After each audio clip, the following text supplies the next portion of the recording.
Discipline is usually the first tool you reach for when something feels off. You don't fall apart, you don't disappear, you don't start making reckless decisions. You just tighten things up, you recommit to your routines, and you assume that the answer is things like focus, structure, follow through, because discipline has always been the way that you've handled pressure. And for a long time that worked. Discipline helped you build stability. It helped you move through seasons that required you to have more endurance than reflection. And when life demanded more of you, discipline was how you stayed upright. But eventually something changes. You're still disciplined, but the strain doesn't move at all. And there's this tightness underneath all of it that stays put. You wake up and you're already braced. You move through your day normally, but there's this low level pressure that never really shuts off. And that's the moment that discipline stops feeling like a solution and starts feeling like this container that can't quite hold everything. And most people assume that if discipline isn't working, they must not be doing it well enough. So what do? They double down, they add structure, they raise the bar. They tell themselves this is just another season that requires them to hold on long enough for things to change. But discipline doesn't fix everything. And when it's applied to the wrong problem, it can actually make things worse.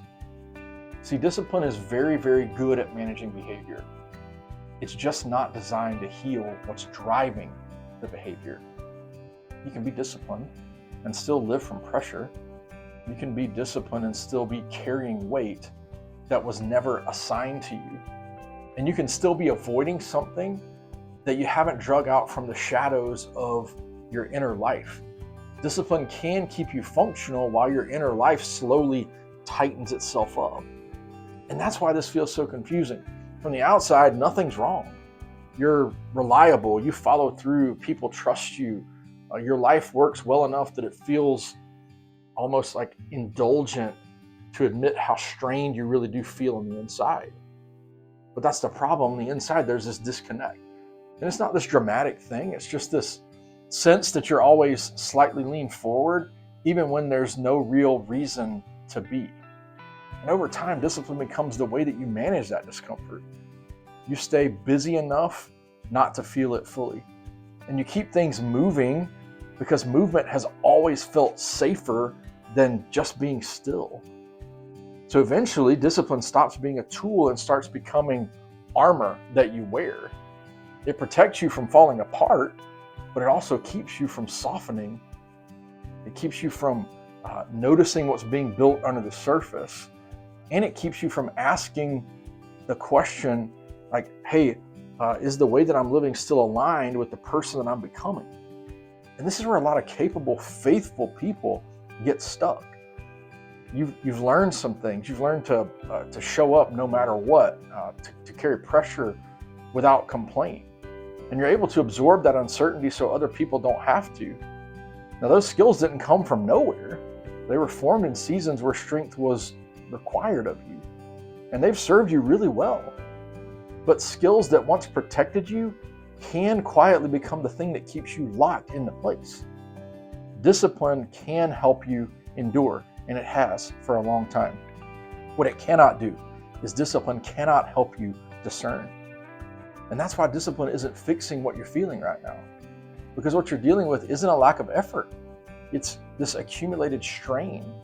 And discipline lets you keep going under that strain. It doesn't release it. Faith can complicate all of this in really subtle ways. You still trust God, you still believe He's present, but somewhere along the way, faith may have shifted from a lived dependence to this quiet endurance. You stopped asking to be carried, and you started assuming that you were the one that was meant to carry. And that's not because you lost faith, it's just because discipline made it possible. But faith was never meant to reinforce pressure. It was always meant to interrupt pressure. God never asked for output that requires you to trade away formation. When you carry your work as if everything depends on you, you end up living as though God is distant and silent, even when He's not. Discipline can keep you faithful in action while your spirit slowly tightens under this weight of self-reliance. And that's why this isn't a call to abandon discipline. It's just a call to recenter it. There's a difference between discipline rooted in identity and discipline rooted in fear. One creates a steadiness. The other creates this tension that never quite resolves itself. Discipline rooted in identity gives you room to breathe. It supports your consistency without asking you to live on this edge. Now, discipline driven by fear feels tighter. It works, but it never lets you relax. It just keeps you alert and guarded and like slightly ahead of the moment all the time. And you can feel which one you're living from when you try to rest. When discipline's grounded, rest feels earned, but it's also really welcome. When discipline is fear-driven, rest feels suspicious, like you're gonna have to make up for it later. And that's usually the signal that discipline has drifted from formation into control. And at that point, discipline is not serving you. It's just containing something that hasn't been addressed. And because discipline has always been your strength, it becomes the last thing you question. You assume the issue's got to be somewhere else. More often, the issue is that discipline has been carrying this emotional and spiritual weight that it was never designed to hold. God doesn't ask you to stop being disciplined. He asks you to stop confusing discipline with dependence. He never intended discipline to replace trust. He intended it to support a life that's actually connected to Him. When discipline becomes the thing that keeps you from slowing down enough to listen, it's no longer forming you. It's keeping you functional. And functionality is not the same as faithfulness. Faithfulness includes listening when something inside you starts tightening. It means allowing discipline to be re-anchored in relationship instead of anchored in pressure. Now, that shift does not happen by force. It happens when you let yourself notice what discipline has been protecting you from feeling. Now, you don't need to throw your routines away. You don't need to abandon structure. You don't need to become less disciplined to become more whole. What you need is to let discipline move out of the center. If discipline isn't fixing you anymore, it doesn't mean you failed. It just means you're ready for a deeper kind of strength. A strength that doesn't rely on constant effort to stay upright. That's not regression. That's growth. And it's often the point where God begins doing quieter, more lasting work than discipline ever could. If you want to keep walking this out with me, I'll write one weekly letter for people who are tired in a deeper way.